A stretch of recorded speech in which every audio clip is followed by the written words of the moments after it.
Mutton বিরিয়ানির সহজ একটি রেসিপি যারা খুঁজছেন আজকের ভিডিওটি তাদের জন্য। হাতের কাছে পাওয়া যায় এমন কিছু উপকরণ দিয়ে আজকের এই রেসিপিটি। আজকে করে দেখাবো মাটন বিরিয়ানি সহজলভ্য কিছু উপকরণ দিয়ে। এটা খেতে অসম্ভব মজাদার হয়ে থাকে। তো চলুন দেখে নেওয়া যাক কিভাবে তৈরি করতে হয় এই মাটন বিরিয়ানিটি। এখানে আমি 2 কেজি পরিমাণের মাটন বা খাসির মাংস নিয়েছি আর ছোট ছোট পিস করে কেটে নিয়েছি যাতে করে খুব সহজেই সিদ্ধ হয়ে যায়। খাসির মাংসটা আমি লেবু পানি দিয়ে ভিজিয়ে রেখেছিলাম, তারপরে আমি এটা গরম পানি দিয়ে ধুয়ে নিয়েছি যাতে করে কোনো গন্ধ না থাকে। তো এখন আমি এর মধ্যে দিয়ে দিচ্ছি সব মশলাগুলো। প্রথমে দিয়ে দিলাম 1 টেবিল চামচ পরিমাণের শুকনা মরিচের গুঁড়া, 1 টেবিল চামচ পরিমাণের জিরার গুঁড়া, দিয়ে দিচ্ছি 2 টেবিল চামচ পরিমাণের রসুন বাটা আর 2 টেবিল চামচ পরিমাণের আদা বাটা। এখন দিয়ে দিচ্ছি বিরিয়ানির মশলা। এটা আমি রাঁধুনির প্যাকেট মশলাটা নিয়েছি, দিয়ে দিলাম 5 টেবিল চামচ পরিমাণের। আর নিয়ে নিলাম 2 টেবিল চামচ পরিমাণের টমেটোর সস, স্বাদ অনুযায়ী লবণ। এখন আমি সবগুলো উপকরণ ভালোভাবে হাত দিয়ে মিশিয়ে নিচ্ছি।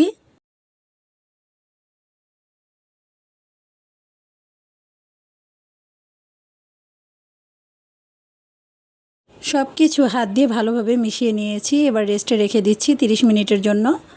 এখন আমি চুলায় একটা প্যান বসিয়ে দিলাম আর এর মধ্যে দিয়ে দিলাম 1/2 কাপ পরিমাণের তেল আর 1 কাপ পরিমাণের পেঁয়াজ কুচি। এখন পেঁয়াজটাকে সফট করে একটু ভেজে নিচ্ছি।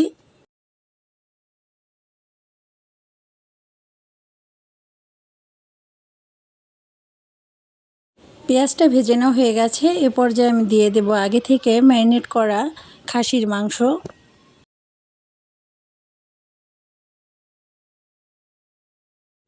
একটু ভালোভাবে নেড়ে চেড়ে দিচ্ছি। চুলার আঁচটা মিডিয়ামে রাখতে হবে।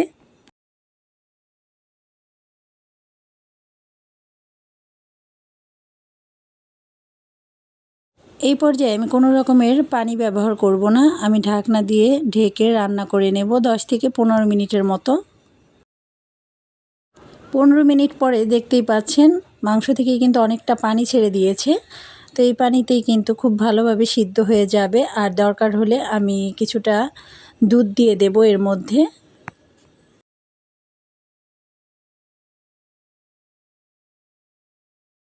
এই পর্যায়ে 1 কাপ পরিমাণের দুধ দিয়ে দিলাম, এতে করে খুব সুন্দর একটা কালার আসবে। আর দিয়ে দিলাম আস্ত মরিচ 4-5টা।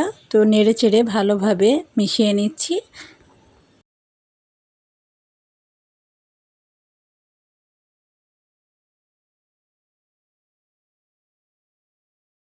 আবারও ঢাকনা দিয়ে দিচ্ছি 20 থেকে 30 মিনিটের জন্য।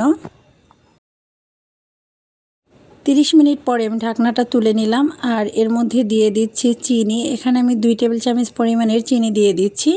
মিষ্টিটা আপনারা কে কতটুকু দিতে চান সেভাবে দিয়ে নেবেন। তবে বিরিয়ানিটায় একটু হালকা মিষ্টি থাকলে আমার কাছে ভালোই লাগে। তো এই জন্য আমি চিনিটা দিয়ে নিলাম আর চিনিটা আমি ভালোভাবে মিশিয়ে নিচ্ছি। মাংসটা পুরোপুরি সিদ্ধ হওয়া পর্যন্ত আমি ঢাকনা দিয়ে দিচ্ছি। আর এইদিকে আমি নিয়ে নিচ্ছি কালিজিরা পোলাওয়ের চাল। এখানে আমি 1 কেজি পোলাওয়ের চাল নিয়েছি। যতটুকু মাংস নিয়েছি তার অর্ধেকটা চাল নিয়েছি। তো চালটাকে আমি ভালোভাবে ধুয়ে এখানে আমি পানি ঝরিয়ে নিচ্ছি। আর পানি ঝরিয়ে নিলে কিন্তু অনেক ঝরঝরে হয় বিরিয়ানি। তো এখন আমি ঢাকনাটা তুলে দিলাম আর মাংসটা এরই মাঝে কিন্তু খুব সুন্দরভাবে সিদ্ধ হয়ে গেছে। দেখতেই পাচ্ছেন তেল ছেড়ে দিয়েছে, উপরে তেল ভেসে উঠেছে। তো এই পর্যায়ে মাংসটা পুরোপুরি হয়ে গেছে। এখন আমি এর মধ্যে দিয়ে দিচ্ছি আগে থেকে ধুয়ে রাখা পোলাওয়ের চাল। আমি বিরিয়ানিটা এভাবেই আজকে রান্না করব। তো এখন আমি চালের সঙ্গে মাংসটাকে ভালোভাবে নেড়েচেড়ে মিশিয়ে নিচ্ছি।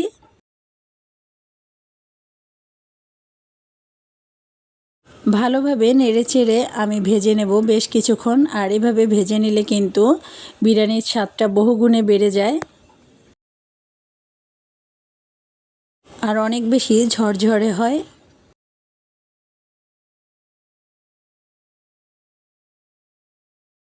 বেশ কিছুক্ষণ ভেজে নেওয়ার পরে আমি পানি দিয়ে দিলাম। যতটুকু চাল নিয়েছি তার ডাবল পানি দিয়ে দিলাম। তো এই পানিতেই কিন্তু বিরিয়ানিটা হয়ে যাবে। তো আমি পানির সঙ্গে ভালোভাবে চাল আর মাংসটাকে মিশিয়ে নিচ্ছি। লবণ দিয়ে দিচ্ছি পরিমাণ মতো, যেহেতু এখানে আমি পানি ব্যবহার করেছি আর চাল। আর এই পর্যায়ে দিয়ে দিচ্ছি বিরিয়ানির মশলা। এখানে বাকি যতটুকু বিরিয়ানির মশলা ছিল আমি পুরোটাই দিয়ে নিয়েছি। তো টোটাল এখানে 1 প্যাকেট বিরিয়ানির মশলা দিয়েছি আমি।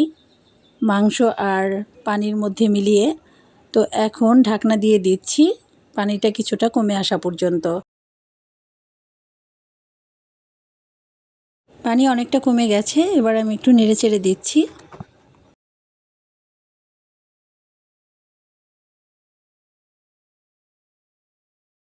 ভালো করে উল্টে পাল্টে আমি চালটাকে দিয়ে দিচ্ছি, আর সব সাইড দিয়ে একটু সমান করে দিয়ে আমি কয়েকটা কাঁচামরিচ দিয়ে দিলাম, আস্ত কাঁচামরিচ, খুব সুন্দর একটা ফ্লেভার আসবে। আর এই পর্যায়ে দিয়ে দিচ্ছি 1 টেবিল চামচ পরিমাণের চিনি আর 1 টেবিল চামচ পরিমাণের গুঁড়া দুধ।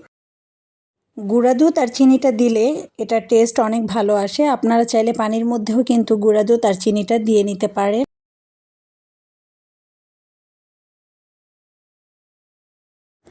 সব সাইডটা সমান করে দিচ্ছি। এখন আমি এর উপর দিয়ে দেব পেঁয়াজ বেরেস্তা।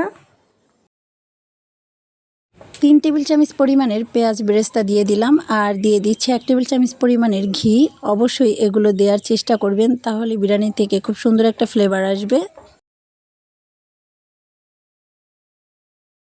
এবার আমি ঢাকনা দিয়ে ঢেকে 10 মিনিটের জন্য দমে রেখে দিচ্ছি, চুলার আঁচটা একদম লোতে রেখে। 10 মিনিট পরে আমি ঢাকনাটা তুলে নিলাম আর সব কিছু একটু ভালোভাবে মিশিয়ে নিচ্ছি। আর এরই মাঝে কিন্তু আমার বিরিয়ানিটা পুরোপুরি রান্না করা হয়ে গেছে। এবার চুলা থেকে নামিয়ে নিচ্ছি। এরই মাঝে কিন্তু তৈরি হয়ে গেল সাধারণ কিছু উপকরণ দিয়ে পারফেক্ট মাটন বিরিয়ানি। আর দেখতেই পেলেন ঘরোয়া কিছু উপকরণ দিয়ে কিন্তু আমি তৈরি করে নিয়েছি, আর কতটা ঝরঝরে হয়েছে। তো আজকের রেসিপিটা আপনাদের কেমন লেগেছে অবশ্যই কমেন্ট করে জানাবেন, আর এই ভিডিওটিতে লাইক, কমেন্ট এবং শেয়ার করতে ভুলবেন না। সবাই ভালো থাকবেন। আজকের মতো এখানেই বিদায় নিচ্ছি। দেখা হবে অন্য কোনো নতুন রেসিপির সাথে। আল্লাহ হাফেজ।